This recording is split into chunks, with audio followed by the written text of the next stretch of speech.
galatake ageessaniittu ruutaan daanii meerii deessita ofirraa galchite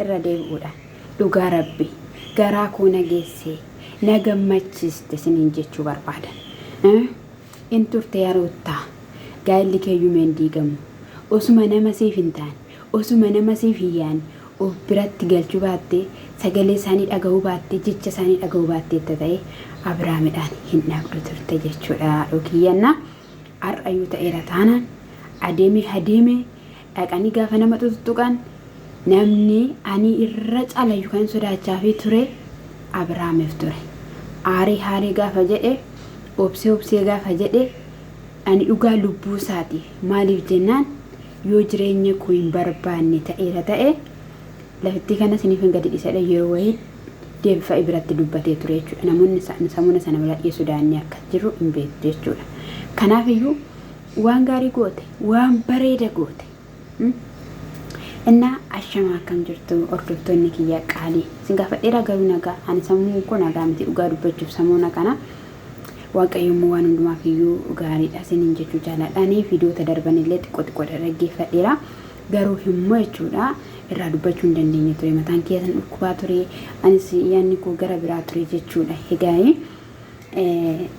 inni biraa immoo jechuudha asumaadhaan jechuudha kan inni xiqqoo ishee dubbachuu barbaadu waa'ee obboleettii keenya boonii akkasumas illee waa'ee shamarreewwan keenya biyya harabaa jechuudha intaan bilan irratti hojjechuun barbaanne maaliif jiraaf du'aa wal bira qabee hojjechuun barbaanne waa'ee boonii suura ishee kan hojjechuun barbaanne garuu booniin jaalattan zibbitanis koomentii namaatiin miti kan ufajjeefte maaliif jennaanii karaa miidiyaa koo tiktookiin nan dubbadha ina mana booniin carqii shaanxaatti naqattee turte carqii shaanxaatti naqachaa osoo jirtotoo komadiinoo keessaa gadi darbattu egaa eessa deemtaa du'uma filadhu jetteen seexanni waan itti karoorfattee natti fakkaata jechuudha akka kiyyatti haa ta'u malee yeroo ammaa kana dubartiitu miidhamaa jira dubartoonni tokko ofii isaaniitiin yaada dhabuu isaaniitiin tokko immoo dhiibanii gaafa dadhabanii kana mannaa jedhanii jechuudha shamarran keenya biyya harabaa immoo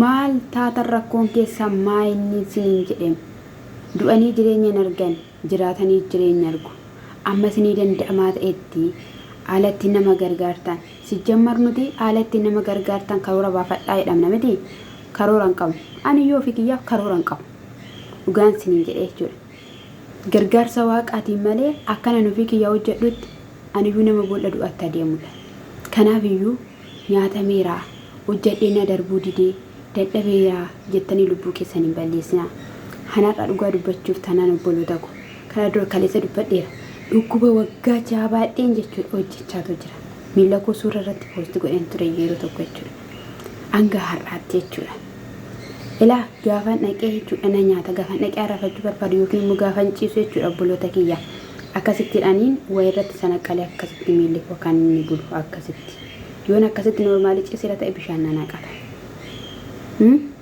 akkasitti bara dabarsu innaa jechuudha gaa'ii Ruutaanii waan gaarii gootee Abrahaamii fi Ermeelaas dhiifama gaafatteetti argeera sasii maaliif jennaanii qimii qabadhee yoon jireenya kootti deemeera ta'ee jiruu kootti deemeera ta'ee karaa nan dabarsu eebba koosin qabaa nagaa koosin qabaa kanaaf iyyuu dhiifama isaan gaafachuu barbaada haala nama keessa jiru keessatti baay'ee bareeda keessan jira nagaa keessan jira dhagaa kan ishiin jette namoonnis immoo eegatu shuqquma qabaateeni bahanii akka dhaqaatoo jiran akka jireenya isaanii dhaqanii jeeqanii Ruutaa ergee jedhamaa jiru dubbatamaa waanta tureef jechuudha haa ta'uyyuu malee gaa'ee dhufanii yeroo isaan jedhanitti ani kana sin barbaadee fi dhiifama sin gaafachuu barbaada san taasise hundumaaf iyyuu osoo namaan hin ergiin nama argite jettanii maqaa kiyya kaasaadha kan jirtu sinis jireenya keessan jiraadhaanis jiruu koo hin jiraadhaa jettee tegaa kan isheen yaada sana qopheessitee fi yeroo kanatti garuu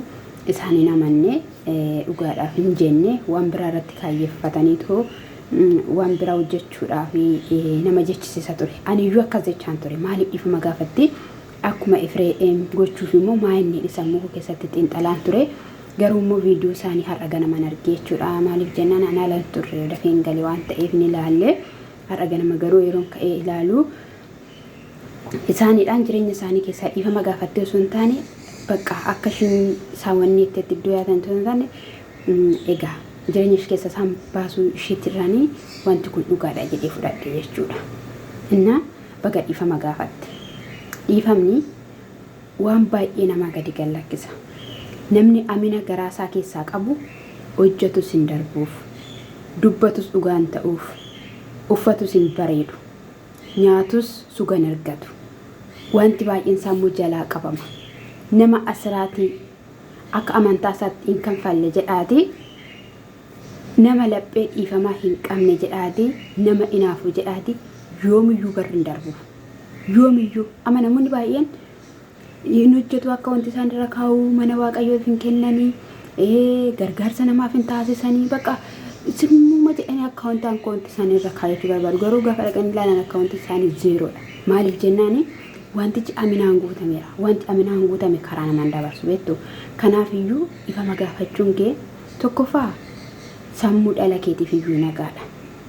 Har'a mana kee keessatti jechuudha yeroo hunduma dhufee namni viidiyoo qabatee ancaaca'ee sittiyyee maal jedhu dhalli kee sirriitti dhagaa sirriitti kan kaleessaa garaa kee keessatti dhagaa ture caalaa har'a immoo sirriitti dhagaa guddachaa dhufaa jira, afaan hiikkachaa dhufaa jira. Waan baay'ee jechuudha. Waan baay'ee jechuudha. Kana dura mucaa biyyeetu kan eenyuti kan waggaa tokko moo waggaa tokkoon guutiin bichaa jechuudha. Mucaan akka Beerkestaanitti jechuudha akkasittidha yeroo inni jedhu nan ajaa'ibsiifadhee ture yaani jechuudha. Kanaaf ijoolleen dhageessi isaan egaa amanuus baatanii dhiifama walii godhanii dhiifama ishee fudhattee jirti. Ermeellaanis Abrahaamis akkasumadha jechuudha. Ishiin immoo uffeenan boqoddee namatti tolettee jirti. Isa kanadha. Isaaniinis immoo ani maqaan kiyya kaka'uun barbaadu jireenya kiyya keessaan isaan baasaa jetteetu jirti.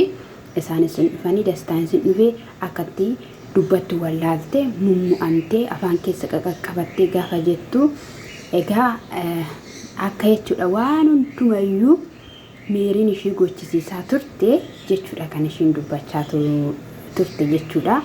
Wanta ruutan hin yaanne tokko godhi taasisi gaafa ishiin lakki jette ta'ummoon qabu jettee gara isaaniitti akka ergaa turte akkas jechuudha kan ishiin dubbachaa jirtu.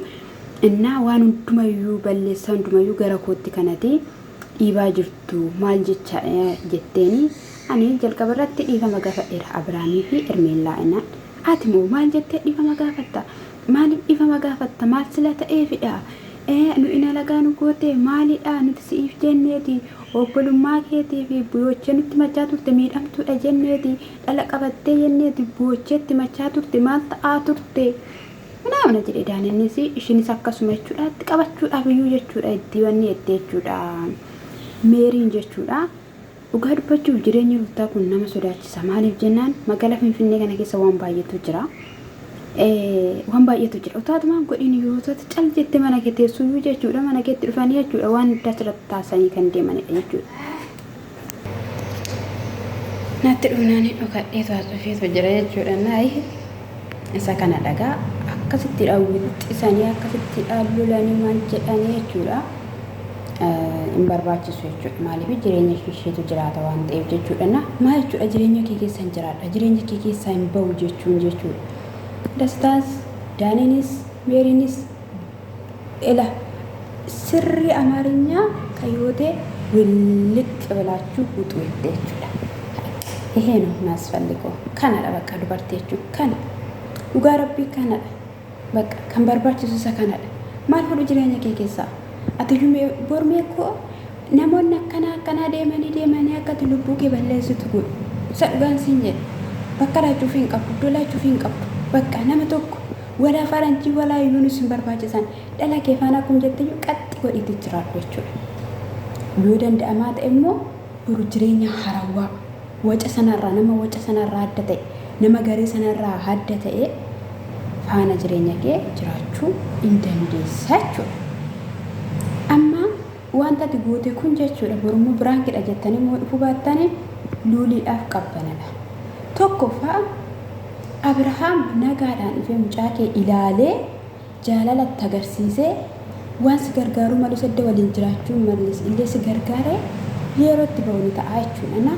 Waan gaarii gootee rootiyyee dhugaa dubbachuudhaaf waan bareeda goote wanta dubartiirra heegamu goote haadha fooyyaa dhugaan baay'ee sitti gammadeetu jira. Kanaa booddee uffata kanaa booddee maal kanaa booddee waca dhiisisin jedha. Egaa ifaan immoo dubbii kaaseetu jira. Waan baay'ee ta'aatu jira jechuudha. Kinoo miidhuudhaaf jirti gaddisiisuuf jirti maal goote wanti gootu hin jirtu baasawii wanti gootu hin jiru maal goote Hermeellaan ani itti nama nusa kana baasawii maaliif karootaas biyyi hundumtu ilakinoo waraqa ilakinoo deessee qabdu ilakinoo Hermeellaan akkas ilakinoo Abiraam mucaa qabu ani maal wakabaa kan turan wanti tokko dhuma gubbaarratti son jiraati qattee achumatti dhaabata ammas immoo uumamaan fiduun qabu ani dhugaadha jedhee sitti fudhadhu uumaa bakka osoo dhala qabaattee osoo kaleessa jaalala qabaattee gaa'ela qabaattee Hermeellaan hanga kanatti Abiraam kana taate jedhee namanu isa kanadha. Egaa Ruutaanis immoo kan dhibama akka gaafa taasisee isaanis jireenya isaanii keessaa akka baasutti kan taasisee maatii bira ga'e maatii gurguddaa bira ga'e maal gochaa jirti minaama jedhame waanta ta'eef kun baay'ee gaariidha baay'ee namatti tola. Ani immoo sinan jaalladha sinan kabajaa eebbifama.